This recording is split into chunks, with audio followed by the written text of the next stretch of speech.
Okay ready. चलो तो अभी मैंने क्या सीखा कि जो प्लस आई इफेक्ट है वो टी का ज्यादा होता है किससे, डी से, और डी का ज्यादा होता है किससे, एच से। फिर से बोल रहा हूँ, प्लस आई पावर टी का ज्यादा होता है किससे, डी से, डी का ज्यादा होता है किससे, एच से। वही हाइपर कंजुगेशन में चल रहे हैं, 3-4 प्रॉब्लम हम लोग पढ़ेंगे स्टेबिलिटी ऑफ कार्बोकेटाइन के, फिर तुरंत हम आएंगे स्टेबिलिटी ऑफ अल्कीन पे, ठीक है ना।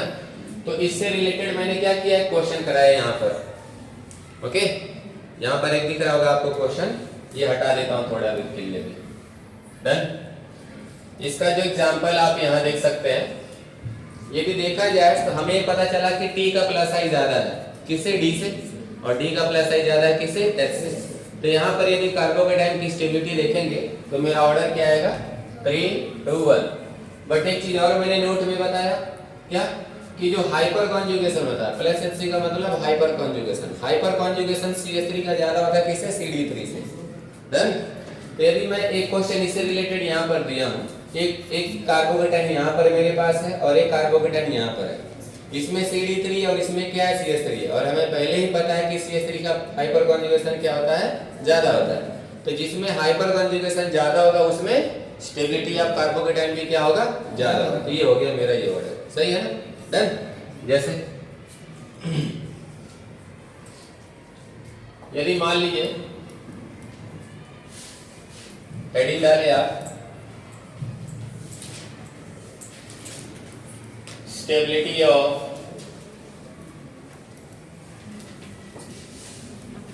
Alkyne, stability of alkyne. हमने स्टेबिलिटी ऑफ फ्री रेडिकल पढ़ लिया, स्टेबिलिटी ऑफ कार्बोकेटाइन पढ़ लिया, अब क्या पढ़ रहे हैं, स्टेबिलिटी ऑफ अल्कीन। एक चीज ये ध्यान देना आप लोग कि अल्कीन की जो स्टेबिलिटी होती है वो डायरेक्टली प्रोपोर्शनल होती है अल्फा एच के। तो यहीं पर मैं जो हेडिंग है यहीं पर मैं कर देता हूँ, ये क्या है, stability of alkene is directly proportional to, बोलो किसके, अल्फा एच के। तो मतलब जितना ज्यादा अल्फा एच होगा उतना ज्यादा उस अल्कीन की स्टेबिलिटी होगी। मीनिंग ये है कहने का मेरा कि यदि मान लीजिए मेरे पास एक कार्बन कार्बन डबल बॉन्ड है और यहाँ मैंने इस प्रकार कुछ बंदोबस्त किया, सही है ना, okay.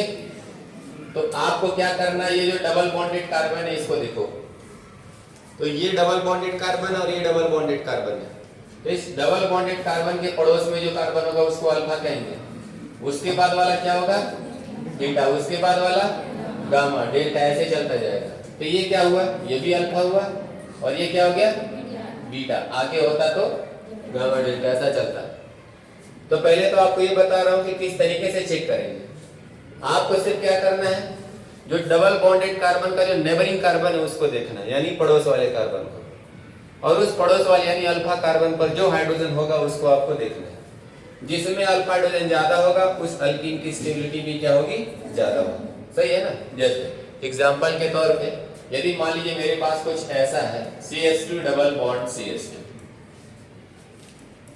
CH3 CH double bond CH2, एक ले लेते हैं CH3 CH double bond CH and CH3। तो यहाँ पर देख रहे हैं कि इस डबल बॉन्डेड कार्बन का कोई भी नेबरिंग कार्बन नहीं है, यानी इसके पास अल्फा कार्बन ही नहीं है। तो इसमें अल्फा हाइड्रोजन की हम बात नहीं कर सकते। यदि इसमें देखें तो इसका पड़ोसी नहीं है बट इसका पड़ोसी आ चुका है, तो यहाँ पर अल्फा एच कितना आ गया बेटा, 3 आ गया, ओके। इसमें देखा जाए तो अल्फा एच कितना आ गया, 6 आ गया, 3 इधर है और 3 इधर है। यदि हम स्टेबिलिटी की बात कर रहे हैं तो हमें पता है कि जिसमें अल्फा एच ज्यादा होगा, तो मेरा आंसर क्या आ जाएगा, 3 to 1। एक चीज और ध्यान देना है इसमें, काफी खास कर क्या नोट करके लिख देता हूं मैं, वो ये कि एक होता है, देखो ज्योमेट्रिकल आइसोमर की बात कर रहा हूं मैं, ज्योमेट्रिकल आइसोमेरिज्म है ना। तो ज्योमेट्रिकल आइसोमेरिज्म में क्या है कि अभी बेसिकली हमने क्या करना है कि सिस ट्रांस देखना है। क्या देखना है, ये एक जैसे आइसोमेरिज्म आप जब चैप्टर पढ़ोगे ना तो वहां पर ये चीजें क्लियर होगी क्या होता है। बट अभी हम अल्कीन की बात करें तो उसमें यूज है थोड़ा स्टेबिलिटी ऑफ अल्कीन में कि ज्योमेट्रिकल आइसोमेरिज्म का क्या रोल होता है। आपको एक छोटा सा चीज ध्यान देना है, यदि मान लीजिए मेरे पास ये डबल बॉन्डेड कार्बन है और इस पर मुझे 2 ग्रुप लगाना है, डिटेल्स नहीं जा रहा हूँ, डिटेल्स आइसोमर्स में जाएंगे। फिर यहाँ पर मेरे पास क्या है, डबल बॉन्डेड कार्बन है ना, इसके पास भी मैंने 2 ग्रुप लगा दिए। बट जरूरी क्या है कि हर डबल बॉन्डेड कार्बन पर जो 2 ग्रुप लगेगा ना वो डिफरेंट होना चाहिए। आ रहा बात समझ में? मैंने ये बोला कि इसके पास भी 2 ग्रुप लगने वाला है और यहाँ पर भी दोनों ग्रुप लगने वाला है। तो यहाँ पर जो 2 ग्रुप लगेगा या इधर जो 2 ग्रुप लगेगा वो दोनों ग्रुप क्या होने चाहिए, डिफरेंट। ऐसे डबल बॉन्डेड कार्बन को या ट्रिपल बॉन्डेड कार्बन जो भी हो, फिलहाल क्या है डबल बॉन्डेड कार्बन, ऐसे डबल बॉन्डेड कार्बन को हम लोग बोलते हैं रेस्ट्रिक्टेड कार्बन। क्या बोलते हैं? रेस्ट्रिक्टेड, मतलब जहां पर रोटेशन वगैरह ना हो। खैर इतना ज्यादा कॉम्प्लिकेटेड मैं करने वाला नहीं हूं, आपको सिर्फ क्या ध्यान देना है कि डबल बॉन्डेड कार्बन पर जो 2 ग्रुप लगे हैं वो डिफरेंट होने चाहिए। जैसे कहना ये चाह रहा हूं कि यदि यहाँ पर A है तो यहाँ A नहीं होना चाहिए, यहाँ B होना चाहिए, C होना चाहिए, D होना चाहिए, कुछ भी लो बट क्या हो, A नहीं होना चाहिए। आया ना? जैसे मान लीजिए यहाँ पर मैंने A कर दिया तो यहाँ पर मैंने B कर दिया, तो क्या पता चला कि यहाँ पर भी दोनों अलग है और यहाँ पर भी दोनों अलग है। आया ना? बात आ रहा समझ में? अब यदि ऐसा किया आपने और 2 ग्रुप सेम साइड आ गए, जैसे ये भी ऊपर है ये भी ऊपर है, सेम साइड हुआ ना, तो आप ऐसे मॉलिक्यूल को बोलोगे सीस। क्या बोलोगे? सीस। यानी 2 सेम ग्रुप यदि सेम साइड है तो सिस बोलोगे, और यदि 2 सेम ग्रुप अपोजिट हो गए तो आप ट्रांस बोलोगे। जैसे मान लीजिए इधर A ही रहने दिया और इधर B रहने दिया, अब इसको मैंने पलट दिया, इधर B कर दिया इधर A कर दिया, क्या देखने को मिला? देखने को ये मिला कि जो 2 सेम ग्रुप हैं, चाहे A को पकड़ो चाहे B को पकड़ो, वो अपोजिट हो चुके हैं, तो इसको ट्रांस बोलेंगे हम लोग। क्या बोलेंगे? ट्रांस में 2 ग्रुप के बीच में जो एंगल आएगा वो 180 डिग्री आएगा। कितना आएगा? और यदि 180 नहीं है तो वो सिस कहलाएगा। जैसे इसमें 2 सेम ग्रुप है, क्या ये 180 डिग्री पर है? नहीं है, ऐसे ही तो है, ऐसे होता तो 90, ऐसे है ना, तो 180 नहीं है, 180 नहीं है, रादर देन 180 है तो सिस, एग्जैक्टली 180 ट्रांस। फिर से रिपीट कर दो, एग्जैक्टली 180 है तो ट्रांस, जैसे ही देखो ना 180 जा रहा है ना, है ना, तो ट्रांस, चाहे ऐसे देखो चाहे ऐसे देखो। अरे भाई ये 180 ही तो है, ये भी 180 है, बोलो, और 180 नहीं है तो सिस होगा। क्या होगा? अब इसमें बताने वाली बात क्या है कि यदि ओपन चेन है, क्या है? ओपन चेन, तो ओपन चेन में क्या है ना बेटा कि जो ट्रांस की स्टेबिलिटी है वो सिस से ज्यादा होती है। मैं बात कर रहा हूं किसका? स्टेबिलिटी का। समझ में आ रहा है कि नहीं? हमारा काम यहीं पर है, ट्रांस की स्टेबिलिटी सिस से ज्यादा होती है, किसमें? ओपन चेन में। बट यदि ये क्या है? क्लोज है, क्लोज रिंग है, क्या है? तो ये केस उल्टा हो जाएगा, सिस की स्टेबिलिटी ज्यादा हो जाएगी ट्रांस से। बट एक और बात ध्यान देना, अभी 2 ही बात ध्यान देना है, थोड़ा इससे भी थोड़ा सा एक और बात क्या है कि 9 कार्बन से यदि ज्यादा कार्बन हो जाते हैं, किसमें? क्लोज रिंग में। भाई रिंग का साइज 3 हो सकता है, 4 हो सकता है, 5 हो सकता है, 6, 7, 8, 9, 10, 11, कुछ भी हो सकता है ना। तो यदि 9 से कम है रिंग का साइज तो यही ऑर्डर चलेगा, सिस की स्टेबिलिटी ट्रांस से ज्यादा होगी। बट रिंग का साइज यदि 9 से ज्यादा हो गया तो उल्टा हो जाता है, ट्रांस की स्टेबिलिटी सिस से ज्यादा हो जाती है। समझ में आ रहा है कि नहीं आ रहा है ना? तो मैं यहाँ लिख दूं क्या? तो यहाँ लिख सकते हो, क्या लिखेंगे? मोर देन, बोलो 9 कार्बन। अब बोलो क्या हो जाएगा? T इज ग्रेटर देन, किसमें? क्लोज रिंग में। ओपन में तो यही चलेगा, इसमें किसी भी प्रकार का कोई एक्सेप्शन नहीं है। जैसे इनके एग्जांपल्स कैसे देखा जाए मैं बताता हूं आपको। तो आपको 2 चीजें देखना है, एक तो अल्फा एच देखोगे और दूसरा क्या देखोगे? Cis trans. जैसे मान लीजिए मेरे पास एग्जांपल ऐसा है कि यहाँ पर है C डबल बॉन्ड C। समझ में आ रहा है क्या? इधर मैंने लगा दिया CH3, इधर लगा दिया H, इधर मैंने लगा दिया CH3, इधर लगा दिया मैंने H। डन। एक और लिया मैंने C डबल बॉन्ड C, इधर लगा दिया मैंने Me, इधर भी लगा दिया मैंने Me, इधर है H, इधर है आपका CH3 बोले तो Me ही। एक बार आओ, सी डबल बॉन्ड सी, इधर है H, इधर है Me, इधर है Me और इधर है H। तो आप बताओ इसमें अल्फा H कितना आ जाए। तो आप देखो डबल बॉन्डेड कार्बन का पड़ोसी 3 यहाँ पर, डबल बॉन्डेड कार्बन का पड़ोसी 3 यहाँ पर, इसको मत काउंट कर लेना, कार्बन को ढूंढना है, उस कार्बन पर फिर जो हाइड्रोजन होगा उसको लेना है। तो कितने आ गए अल्फा H, तो इसमें आ गए 6। उसी तरह इसमें कितने आ गए अल्फा H, तो आप कहोगे 9। इसमें कितना आ गया अल्फा H, बोलो 6। 2 में सेम आ गया। यदि हम स्टेबिलिटी की बात करेंगे तो सेकंड वाला तो सबसे अच्छा है, तो हम सेकंड को तो सबसे आगे रखेंगे, है ना। अब बात यह है कि ये सीस है, क्या है ये सीस, को मैंने सी लिख दिया। और ये ध्यान से देखो ये क्या है, ट्रांस है, और मैंने पहले बता दिया क्या ये ओपन चेन, क्लोज रिंग तो है नहीं। तो ओपन चेन में आपको क्या बताया मैंने, ट्रांस की स्टेबिलिटी सीस से ज्यादा होती है। आप बताओ कि ट्रांस वाले का ज्यादा होगा, यानी थर्ड वाला आया ना, ये फर्स्ट। समझ रहे हो कि नहीं। यदि देखो ऐसे भी दे सकता है वो, यहाँ डबल बॉन्ड लगा देगा, समझ रहे हो कि नहीं, यहाँ लगा देगा, कुछ भी टफ नहीं है, थोड़ा ध्यान देना है। अल्फा H कितना है, तो अल्फा H इसमें 6 है, 3 यहाँ 3 यहाँ, देखो ये ऐसे लिखा रहता है, ये CH2 है ना, इधर CH3 इधर भी CH3।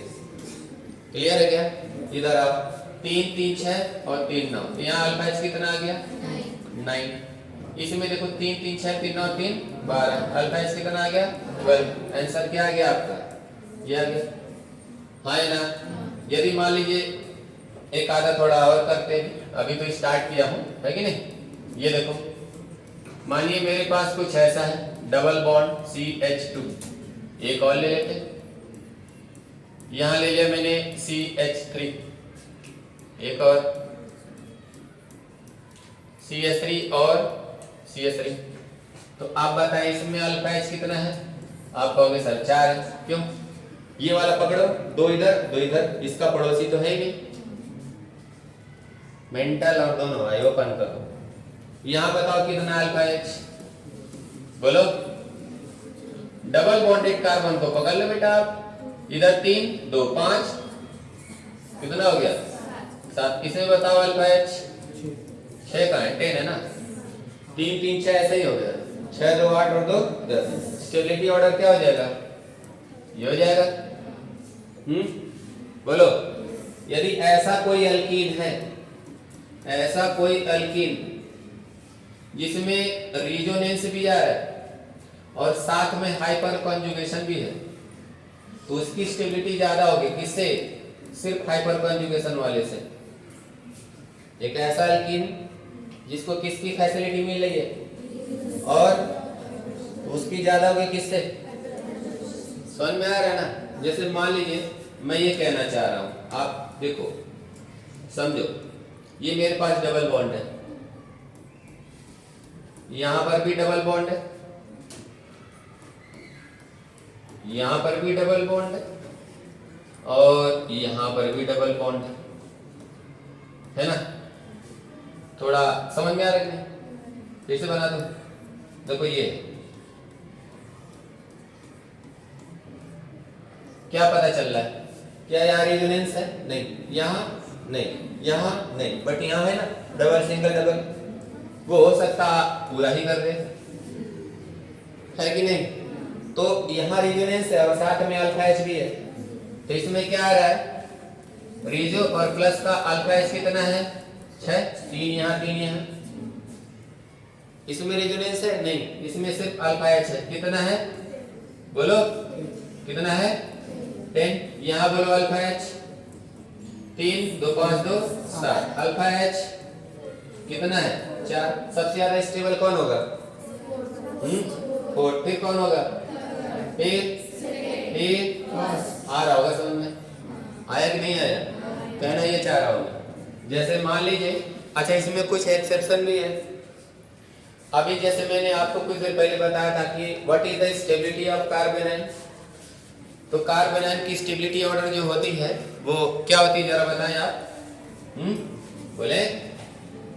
स्टेबिलिटी ऑफ कार्बोनाइन ये होता है 1 डिग्री 2 डिग्री एंड 3 डिग्री, है कि नहीं।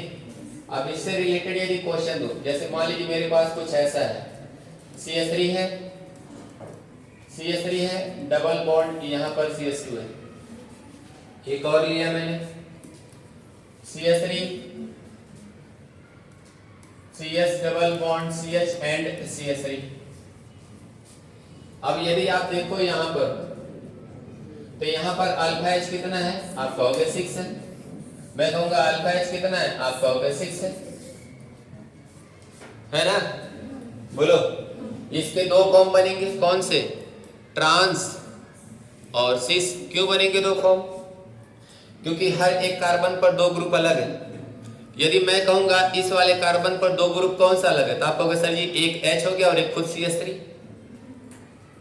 ऐसा इसमें नहीं है, इसमें एक कार्बन पर दो ग्रुप सेम हो गया तो ये ज्योमेट्रिकल आइसोमरिज्म नहीं दे पाएगा, मतलब सिस ट्रांस ये शो नहीं कर पाएगा। मैंने अभी कुछ देर पहले आपको बताया था ना कि सिस ट्रांस के लिए जरूरी क्या है, हर एक डबल बॉन्डेड कार्बन पर दो ग्रुप क्या होना चाहिए, अलग अलग होना चाहिए, डिफरेंट नेचर का होना चाहिए, डिफरेंट इलेक्ट्रोनेगेटिविटी होना चाहिए। समझ में आ रहा है क्या। तो यहाँ पर देखो इस कार्बन के पास दो सेम ग्रुप है, ये GI नहीं दे सकता, ज्योमेट्रिकल आइसोमरिज्म नहीं शो कर सकता। यहाँ पर चेक करें तो इस कार्बन के पास एक H है और एक CH3 है। What do you think, am I right? इधर भी देखो इस कार्बन के पास एक H और एक CH3 है, तो इसके दो फॉर्म होंगे। वो दो फॉर्म कौन से होंगे, या तो दोनों CH3 या तो दोनों H सेम साइड हो जाए और एक बार अपोजिट हो जाए। सेम साइड रहेगा तो सिस, अपोजिट हो गया तो ट्रांस। इसके दो फॉर्म है। अब बात यह है ना कि मुझे ये बताना कि इसमें भी अल्फा हाइड्रोजन 6 ही है और इसमें भी अल्फा हाइड्रोजन 6 ही है, दोनों में 6। स्टेबिलिटी पहले किसको दी जाए। अब यहाँ पर तो आप तुक्के मारोगे, आप कुछ तो दिमाग लगाओ, कुछ ऐसा दिमाग लगाओ जो मैं सुन के थोड़ा खुश हूं। तो देखो कहना क्या चाह रहा हूं, पहले आप समझो। हाइपर कॉन्जुगेशन में कौन सा हाइड्रोजन पार्टिसिपेट करता है, आप कहोगे सर ये अल्फा वाला, क्या चीज, ठीक। तो यदि मान लीजिए इसको मैंने A बोल दिया, क्या बोल दिया इसको A, इसको मैंने क्या बोला B। यदि मैं इसको एक्सप्लेन करूं बेटा, सही है ना, मैंने A को उठाया, इसको क्या है जरा बताएं।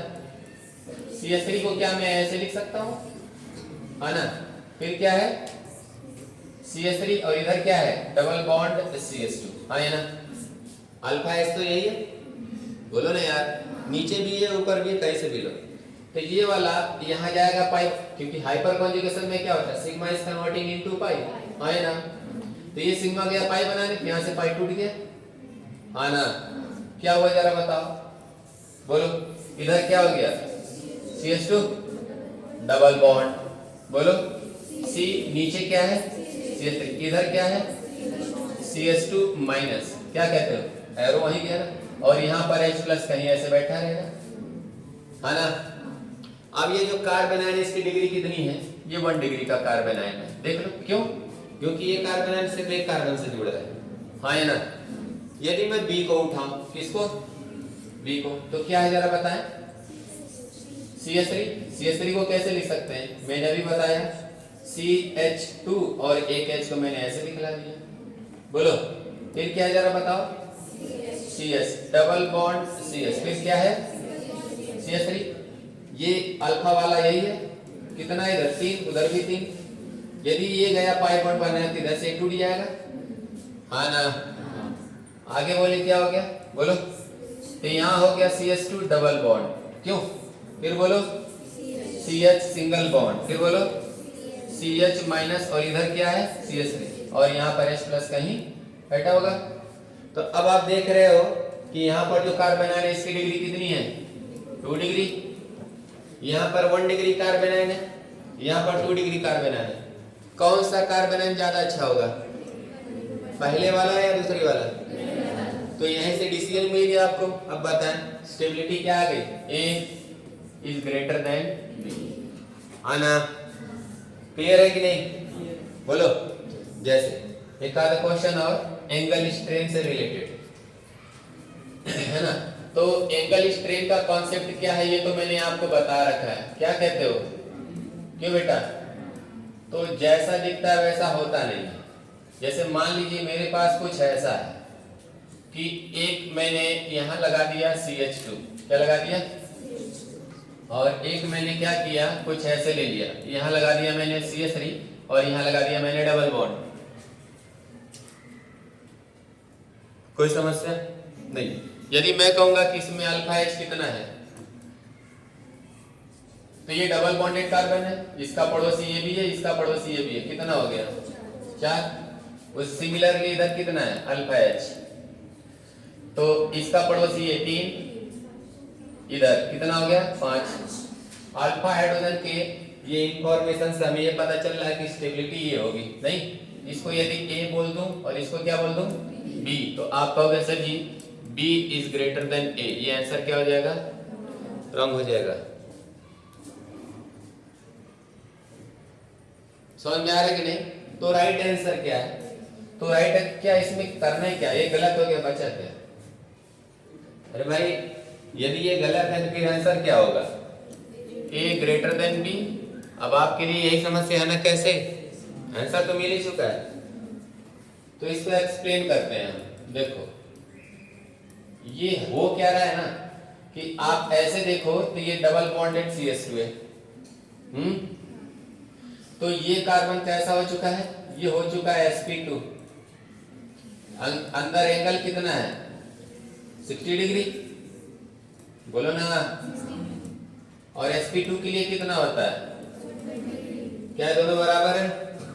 नहीं, मतलब रिंग का ये वाला कार्बन एंगल स्ट्रेन से ज्यादा परेशान है, यानी पीड़ित है। रिंग के कितने कार्बन है 1 2 3, ये कार्बन ठीक ठाक उतना एंगल स्ट्रेन है, क्यों? क्योंकि यहाँ पर क्या है sp3, बोलो। और sp3 मतलब 109 डिग्री और 28 मिनट, हाँ या ना? यहाँ पर भी sp3, तो यहाँ पर भी 109 डिग्री और 28 मिनट। तो आप बताओ इन दोनों का डिफरेंस ज्यादा है या इन दोनों का डिफरेंस ज्यादा है? 109 60 49 डिग्री, बोलो। और यहाँ पर सीधा 60 डिग्री, यानी sp2 के कारण एंगल स्ट्रेन ज्यादा बढ़ रहा है, बोलो ना।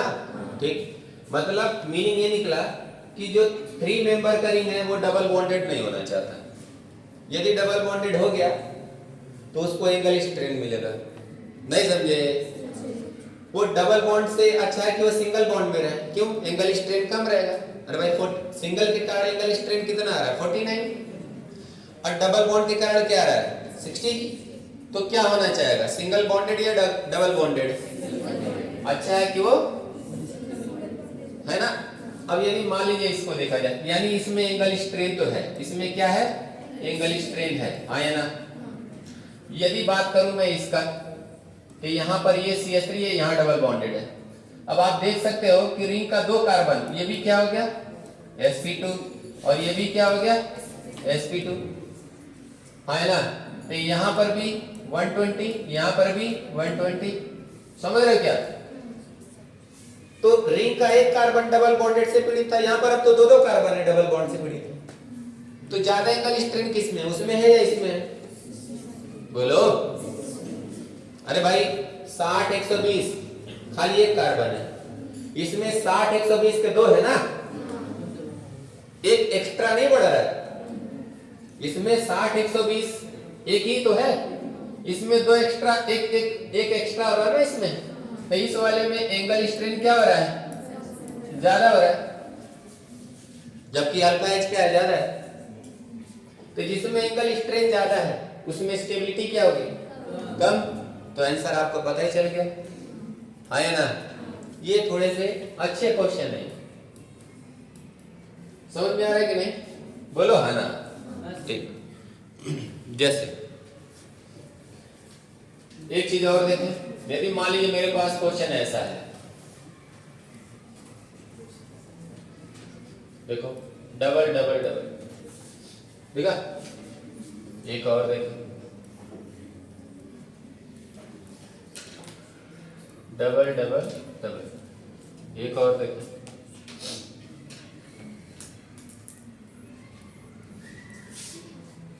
डबल डबल क्या पता चल रहा है? यदि इस डबल बॉन्ड को देखें तो दोनों ग्रुप सेम साइड आ रहे हैं, तो ये भी सिस हुआ। इस डबल बॉन्ड को देखें तो जो ग्रुप्स है वो सेम साइड जा रहे हैं, तो ये भी क्या हुआ? ये बताओ, सिस। अरे भाई सेम साइड जाएगा तो सिस और अपोजिट गया तो ट्रांस। ये फंडा। चलो बताओ ये क्या है? सिस। ये क्या है? सिस। ये क्या है? देखो एक इधर और एक ऊपर, तो ये क्या हो गया? ट्रांस। ये बताओ, सॉरी एक बढ़ा लो, अब हो गया ना? इधर और इधर क्या हुआ? ये टी। इधर बोलो टी, इधर बोलो, सही है ना? तो मैंने क्या बोला, ओपन चेन में किसकी स्टेबिलिटी ज्यादा है? ट्रांस की। तो ट्रांस सबसे ज्यादा किस में? थर्ड में। इसमें तीनों सिस, इसमें एक तो ट्रांस है, तो बोलो आंसर बोलो। Third, second, first. आया ना? क्लियर है? बोलो। एक चीज और ध्यान देना, एक आधा और क्वेश्चन पहले कराता हूं मैं। जैसे मान लीजिए इसी को मैं ऐसे दे दूं, डबल बॉन्डेड CH2, इधर दे दिया मैंने CH3, एक ऐसा दे रहा हूं, देखो इधर भी क्या है? CH3 और इधर भी क्या है? अल्फा H बोलो 4, अल्फा H बोलो 3 2 5 7, इधर बोलो अल्फा H 3 3 6 2 8 2 10। आंसर बोलो, है ना? क्लियर है कि नहीं? एक नई चीज और सिखा दूं, नोट कर लो। ओके।